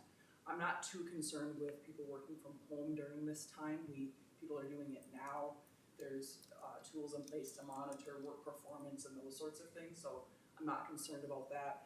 I'm concerned a little bit about who's gonna be in the building when, what that looks like, how do you coordinate that? Those pieces are, should I be at the mic? Please. Okay, thank you. Also, if I may, Chair. Yes. How many offices in this building spaces can you create? In this building, because I know our previous administrator had spoken to me on several occasions that there's room on 2 floors, not counting these rooms, but in the common workspace on the second and the first floor. How many workspaces do you have available that you can make, and will it work? So there's, I would say we can create 8 to 10 between the 2 floors. Will it work and will it work well might be 2 different questions, depending on, there's some privacy issues that come with HHS, things like that. So that's what Sarah's working on. How many people need that extra privacy for the information that they're talking about, things like that. We are exploring a couple other options in the building of rooms that are not used. Okay, They're used very little, so it's kind of a moving target right now, but that's why with the direction we got yesterday, we kind of know where we can move forward to because I know work that on we these. have a couple of private, environmental has a private conference room that they use, so we do have spaces where we could have a private. I'm looking at saving dollars. That's my main goal here. Yep. Is that renting facilities outside costs a lot of money, and we want to do our due diligence, and that's why I'm asking pointed questions, And what about the basement of the sheriff's department that's very secure? We looked at that yesterday. That was discussed in length yesterday. Yeah, but I mean, we didn't know the measurements or. How many have been down there? I have. It's very much of adequate size. Yeah, it's a open space. We're figuring that, we can probably get in the one conference room, 8 to 10 people in there, by the time you get your desks and you get your file cabinets and that kind of stuff. And then the other one, probably 6, because you also have access doors to storage that we've got to leave open. There's a mechanical room down there we've got to leave open. There's some other things that we can't just, it's not just a square room with one door that we can fill up. So there's some things like that. But I mean, there's a possibility of, 12, maybe 15 down there if depending on how we can. Okay, we so can set it up. you're looking at predominantly 26 working spaces with the understanding that these are workspaces. These are not office spaces. These are, you come in, you do your work, you're mobile. A lot of companies, my company does the same thing. We have a calendar we get up on the computer, hey, I'm flying in on this date, I need this office, I'm reserving 1A for 3 days. Yep. So it's very workable. We just have to put our heads to it. Mr. Chair, if I may, I just, a couple things about the space in the building that I just want to be clear about. Jim mentioned some of it is the data privacy, the FTI Sure. regulations, making sure that we have enough security to meet those regulations during this time. And and what was the second one? Oh, client accessibility. You know, we have clients that come in on a regular basis that are walk-ins, no appointments. Sure. Just making sure that we're able to access them, provide that quality customer service that we can, you know, I so understand. that piece is difficult too. Okay. Along with that discussion yesterday, there was talk, if, as Sarah and I are moving through, if we get to the point where we've got what we feel is a good plan and we want it looked at, discussed, there is a possibility we talked about of moving the next facilities meeting up just to help us get some of these questions answered, that, no, we don't like this option, we do like this option, keep moving forward, just so that we can keep going on this so that we have a clear plan. We're looking at the 1st of September, starting to get people moved out of that building in that first week of September, everybody being out of there. So The clock's ticking. it's not that far away. All right. Sure. It goes fast. Commissioner Westerland, So how many people are we talking about? I mean, how many, displeased. yeah, I mean, how many, I mean, the ones that are working from home now, I'm sure won't mind working an extra 2 days from home. How many, so excluding them, how many people are we talking about? So the first number I came up with was the bare minimum number that we need in the building on any given day. Now, that was based on more of a mandated remote work policy, Right. not a voluntary. So that was about 14. Okay, So now, if we were looking at maybe making that more voluntary, you could see that number get up to 25, 27. Yep. So I have about 27 people that Okay. don't work that 3 days from home. They Okay. might periodically, but not that 3 days. I think we're- bottom line, how many in the ballpark people here. will need to be displaced? total. To be honest, I do not have that complete answer right now Roughly? Sure. because I would say 25 to 27. Yeah, It's like, how many That's- employees that's do a you good have? number. I have 61 employees. Okay, and then how many work from home? So 27 40. don't, so then we have the rest that do. Okay, Yep. so that's the number that you probably, Yeah. that's what was briefed at the facilities meeting, Yep. 27. So if we played with 30, the number 30. Yeah. We would be safe. Yeah. You know what I'm saying, in and out. But I know there's a lot to Has think to be about and a lot to go secure through the and- process, but Yeah. if we have a working knowledge of what number we're looking for, it gives us a basis to make an educated decision when you guys give us proposals. And please know though, that's an estimate right now, because I'm still Absolutely. working on that, so I Absolutely. just want to Sure. make that clear, okay. No, but you know, you're looking at key cards and doors, you gotta change all that, because we all have access to most of the doors. I mean, it's just security stuff that you have to look at. We have people that come in and out for court, we have people that come in and out Yep. for those, I mean, so there's, all these different factors to think about. Room over in the court? The jury rooms was talked about, Lori. Possibly, one of the jury rooms? yeah. How much it's a- room does, So, yeah, no, like I said, with the direction that we got yesterday at the facilities, that really helps us move forward to get a better plan forward to you. Yep.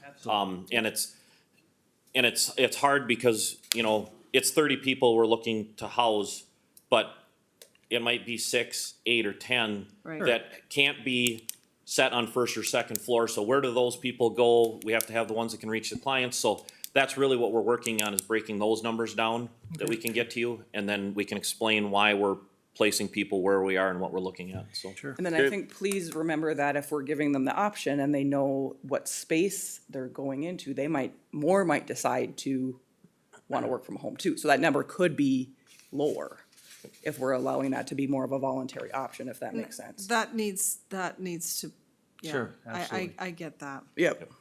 In the jury room, how many did we figure, that would house?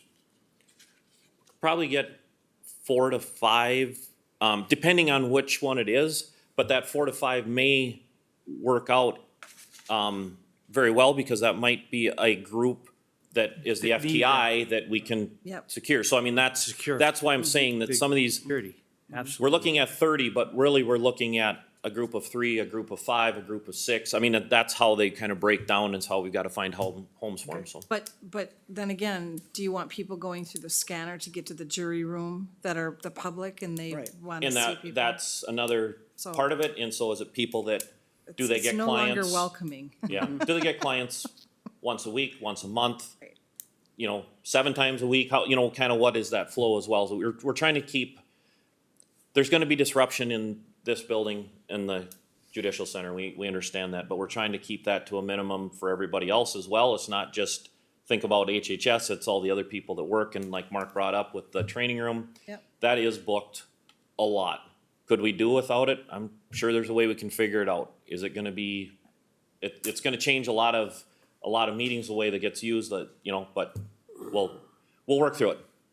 So, And based on what you've checked out so far in external sites, the one you're going to look at this afternoon, I'm pretty confident that there's ample space, you know, qualified space out there. yep, and I think, before we make a recommendation on that, that's Sarah, her staff, Sarah and myself, her supervisor, sitting down and then really starting to fine tune, okay, we've gotta find a place that, you know, confidential place for 6 people or 8 people or whatever that is, and that's where it's really we'll start figuring it out, so. Mr. Chair, if I Commissioner- can? Commissioner Sample, is there anything you wish to add regarding the facilities meeting that we had yesterday? I think pretty much that the consensus of the facility meeting was if we could keep 30 people here, that's what they wanted to do. Was in the courthouse.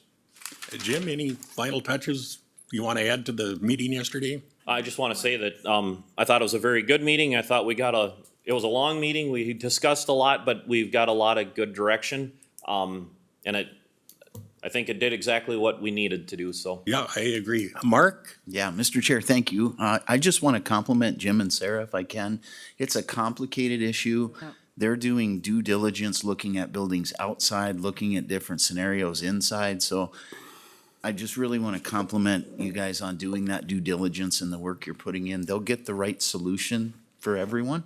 I think it's really important that you guys are looking at all the options. You do, and another critical aspect, Chris, you've been a real asset here in terms of estimating yeah, what we gotta needs have- to be done, wired, et cetera, in some of these external locations. So again, thank you. Mr. Chair, can I ask a question? Yeah, So moving forward, just so I make sure I am following the right protocol, there was some discussion about bringing this back in for approval in May on the temporary work location. Is that the guidance or what I need to be doing? Jim and I need to be doing that, bringing this back in for approval, or where do we go from here, if that makes sense? well, I think the first step, as we discussed yesterday, would be to, again, as a prelude, run it through the facilities committee. Absolutely, go Okay. back to the facilities code. So at the committee level, we can refine certain things prior to, so we have a good condensed version by the time it hits the board. Okay, that makes sense. I just wanted to make sure I was understanding the complete. Are we all on the same page here? Absolutely. Yeah, well, and making sure that we change the protocols of working from home. Yep. Okay. Yeah, and I think some of the questions we might be able to answer in just a group email through the facilities committee, and then some of it might get down to the point where we actually need to meet and really sit down and discuss it, so, there might be a combination there. The other thing I'd like to say is, last week, John Welly had contacted me about some other projects that we're working on, and, he brought up that, you know, I really think we should go and, you know, get you in front of the current admin team, because in the past, we had one administrator, we'd have went to there. So they invited us to their meeting on Monday morning, and I think that went very well. And I think that helps Sarah and I, because we were a little bit lost as like, how do we approach this? Where do we get? So the team that you've put together is working very well in this instance, and it Exceptional. was great. So, yeah, it was nice Mark, to have that. Kathleen, you're both members. Anything you'd like to add? No, I think they've covered it all. We've had a really good discussion as part of our admin team meeting and talked about the options and how to present it to the board and where to start. And again, like with the facilities committee and then getting the information to all of the board members. Thank you. Mark? It's a lot. Nothing to And add. the only other thing, Mr. Chair, I'd like to say is like AIS, we went out to the highway department and used that conference room. Yes. That's an excellent conference room to hold meetings, if we did have to use this one. And it's the highway department meeting room is really up to speed on technology. It's spacious, it's first floor, it's very easily accessible. And don't forget the library. City owns the library building. The county puts in $250,000 to East Central Library. Let's not forget that. Yep. All right, any other questions? I think that concludes facilities, commissioners. All right, Thanks. thank you for your time. Sarah, thanks, Jim. Thank you. On to the final item, county administration related updates. Mark Jeffers, thank you. Welcome, Mark. Yeah, appreciate that. Just a couple of updates. As you know, you are receiving the interim administration team's weekly updates. So we've done 2 of those so far to you, just to show you what we're talking about, getting communication to the board. Please make sure if you have comments, concerns, send that back to me and we can discuss those details through. But those will continue throughout this time period.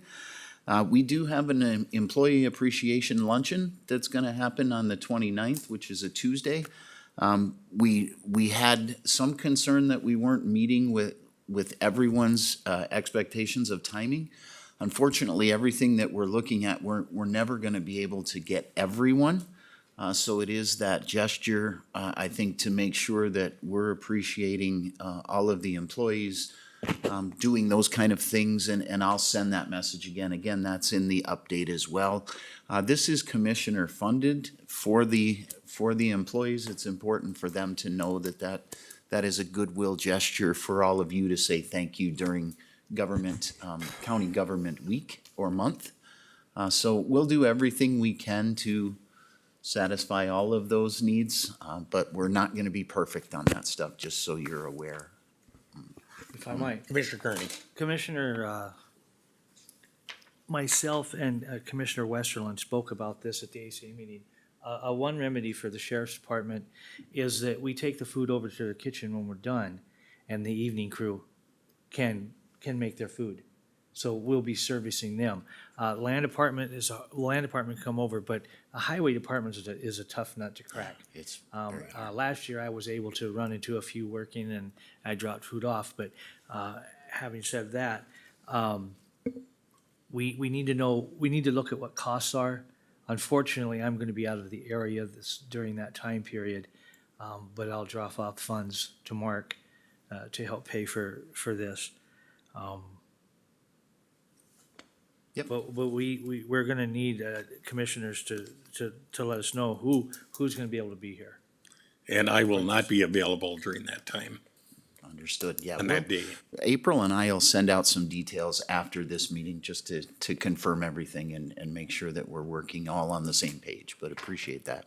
Okay. And speaking of finance on the retirement of our administrator, the plaque, the cake, let us know what that came to, and It's all good. It's all covered. it is, okay, That was taken care of by staff, I believe, yeah. So, perfect. super, thank you. Yeah, well, For all that the takes care of organization that, you and did on again, that too. oh, sorry. We'll do everything we can to Right. meet everybody. So how do That's we- always what we do. Mike, you're gonna be gone, so I think I can just go over to Carla Carla. Yeah, we'll and talk to that too. her, and I'm just gonna donate the hamburger.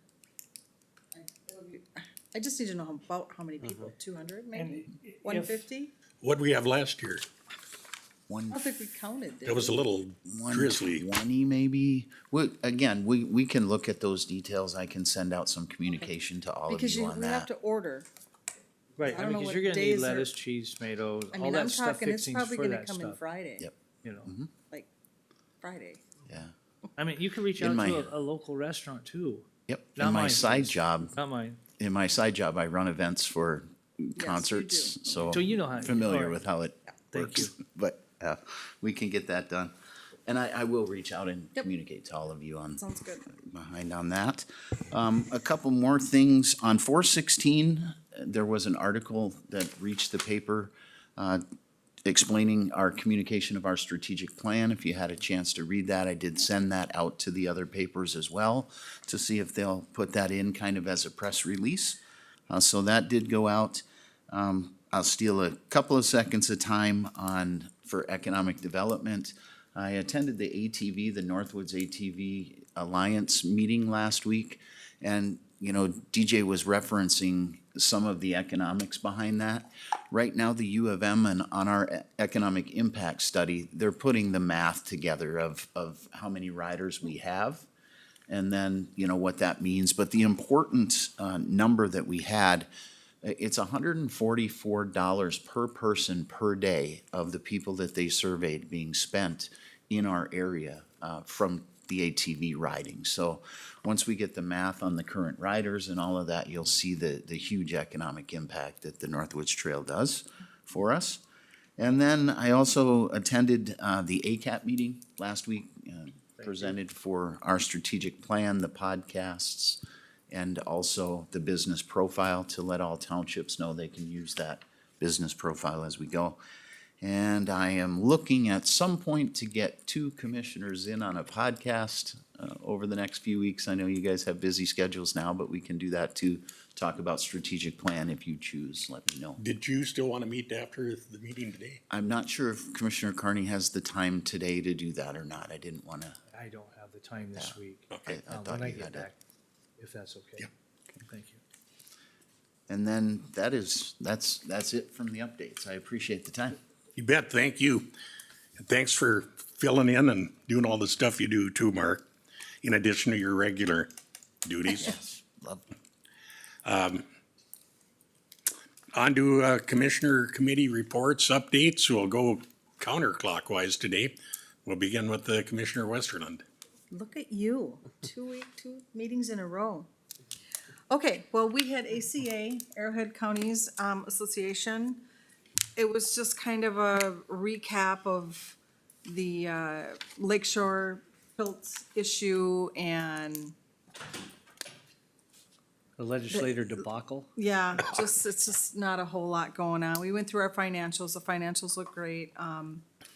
County roundtables, very quiet. I mean, it's kind of, I should have just went online because for, 2-hour drive for hour and a half meeting. But it's always good to see our counter commissioners and yeah, that's about all I had there. What else do we have? I had Community Health Board, which is the public health. You had we had a presentation. We kind of went through, we have a 1-sheet community health assessment for Aitkin and community home improvement that we went through again, through all the counties. What else?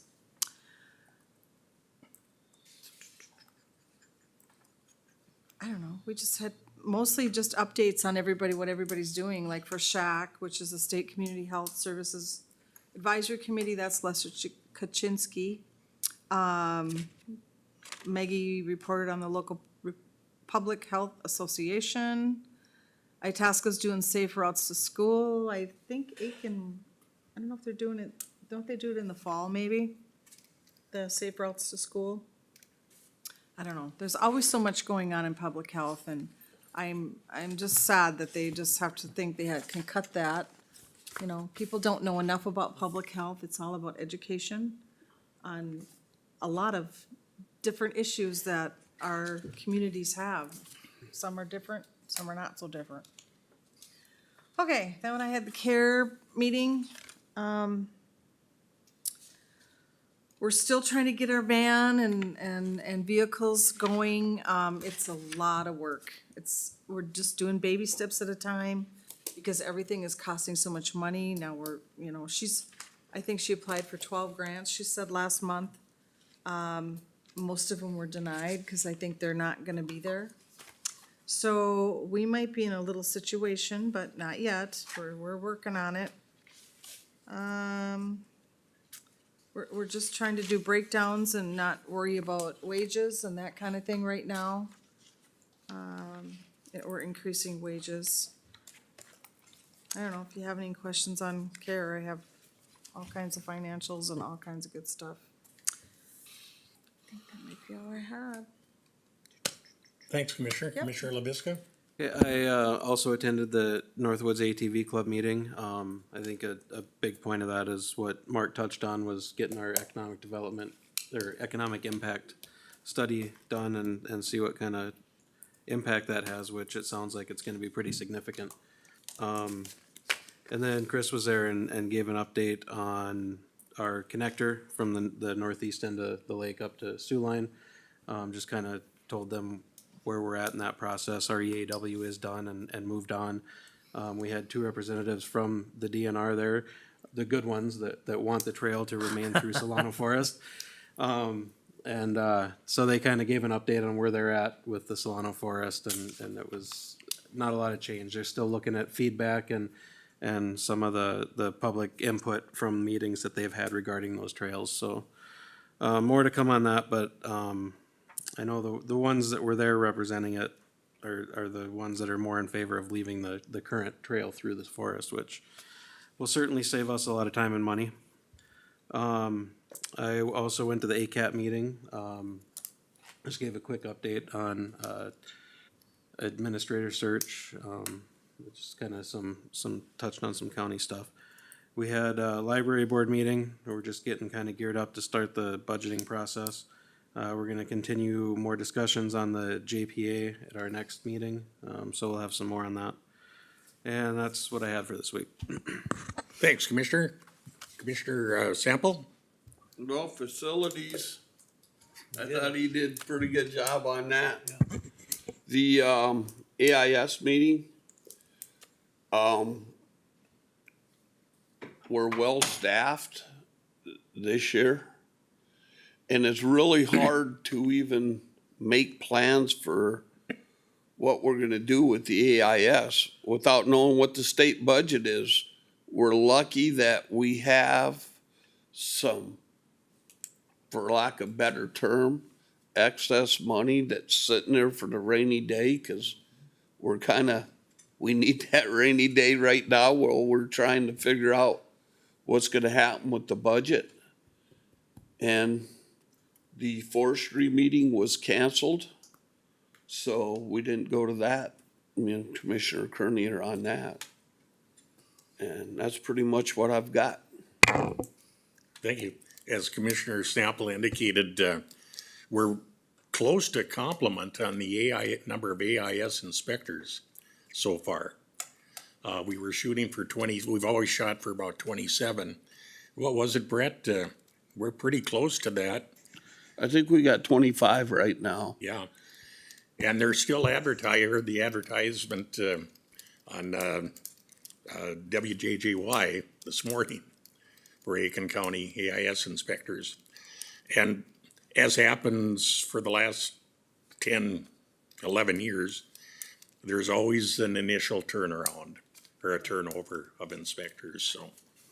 It's nice to see we're getting some different faces this year. We're not just getting the same ones over and over and over again. Exactly. Commissioner Kearney, Buckle up, guys. This is gonna be a fun one. fasten your seatbelts. All right. Attended the Hill Lake Township Board meeting and was glad I went up there. There's conversation about the diversion when they do the roundabout up there of who's gonna pay the townships for the use of the two diversions. They're going around one side of the lake and then going on the other side, east and west, west and east. So I told him to get a hold of John Welly and get that figured out. Also, another concern is that they received a letter from this Internet Service for All, CSI, wanting access to the right-of-ways and to have a SCI. letter, SCI, thank you, and have a letter of support.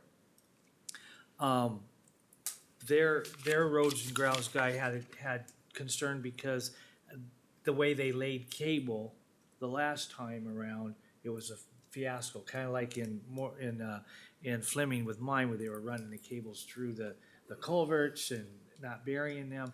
I told them to make sure that before you signed any letters, get with your attorney. Just don't give them an open carte blanche, so they do it right.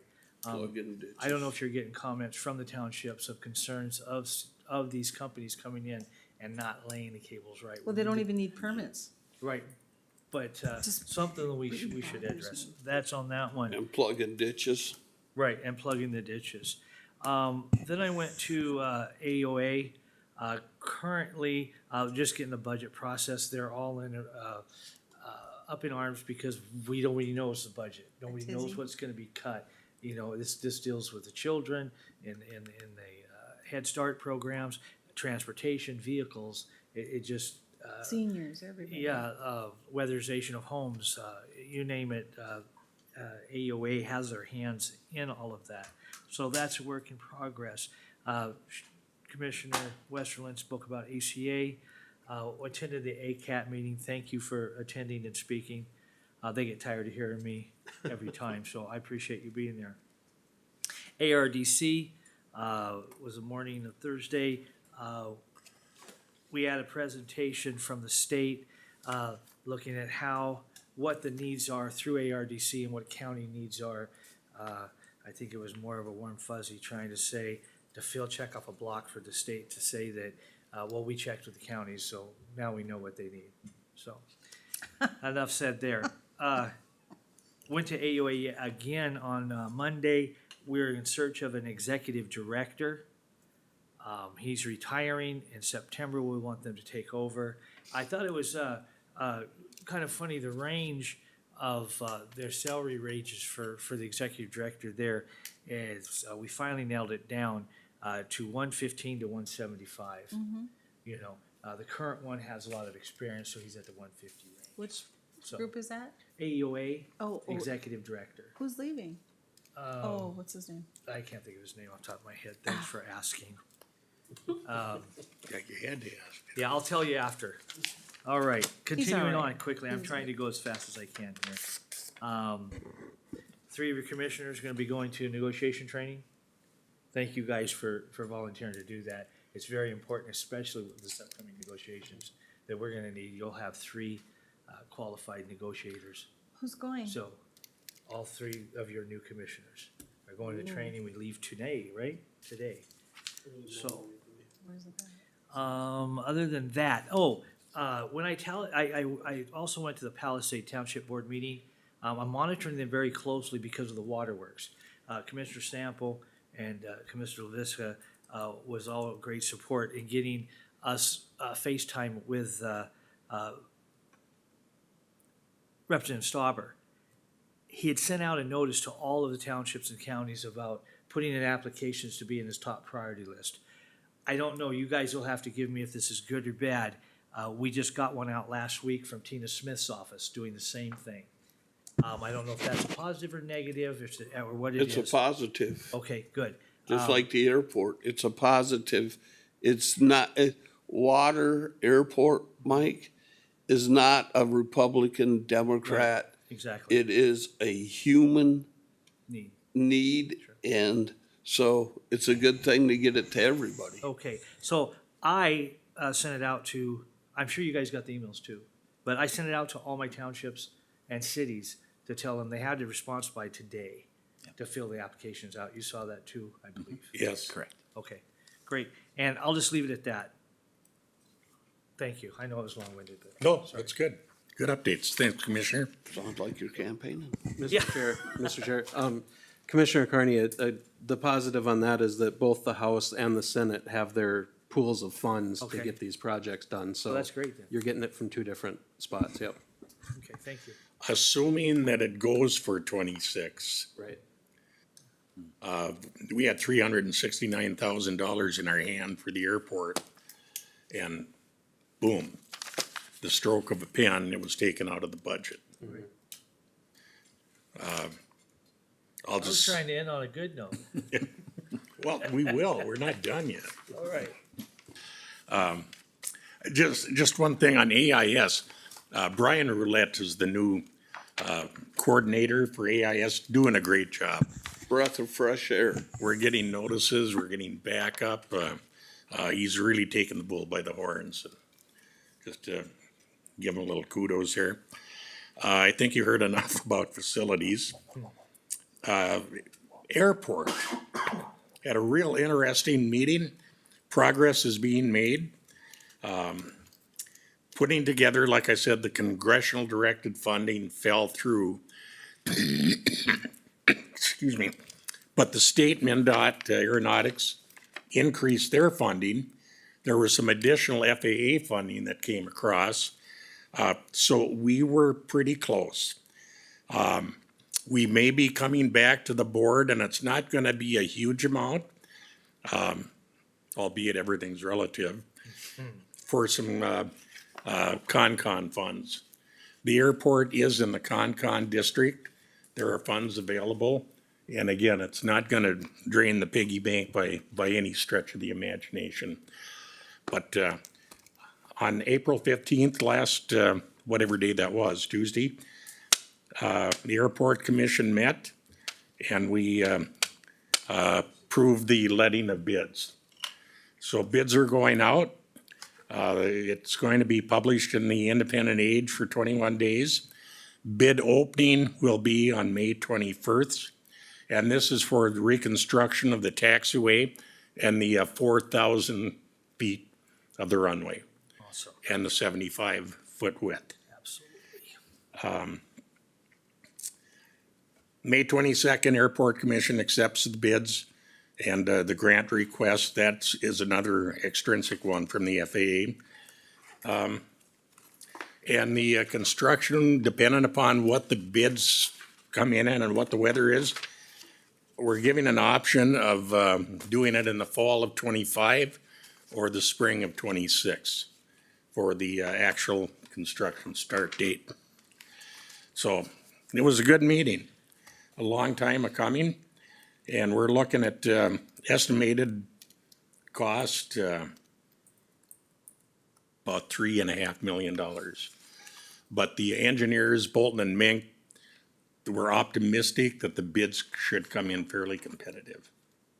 Again, letting it now with the option of either the fall or the spring is going to enhance more competitive bidding. And that is pretty much all I've got.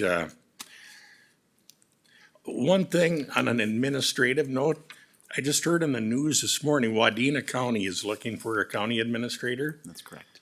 And they said they had like 24 applications. And they're narrowing it down. It wasn't more definitive than that. Number one, I didn't know Wadena was looking. Company?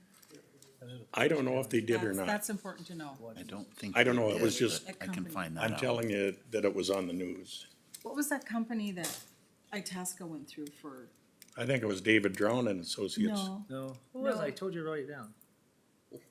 I thought I wrote it down and I Yeah, didn't. we'll look it up. We'll find it. ask what, Yeah, cause John they were Johnson. the ones that. yeah, they did a They bid guarantee for, too. they actually did a bid Yeah. for a company to help hire. And they got a bid. It was a middle of the road Right. bid. Yeah, and those people guaranteed And that for company 18 guaranteed months for 18 months, if your administrator leaves, they will re-advertise all that stuff for free. David Drone does that as well. They did it with the city of Aiken. Oh, Mark, did you have? Oh, sorry. No. So, Lord, I don't know if they're going through, I was just surprised that they had 24 applications. It's naturally better here. Of course. That's pretty much all I've got. Any other comments? If not, would entertain that motion to adjourn. So move. Motion to adjourn, Commissioner Westerland. Support. Commissioner LaVista supports. All in favor, say aye. Aye. Opposed, same sign. Motion's carried. Meeting stands adjourned. Thanks, everyone. I looked it up last time. It says-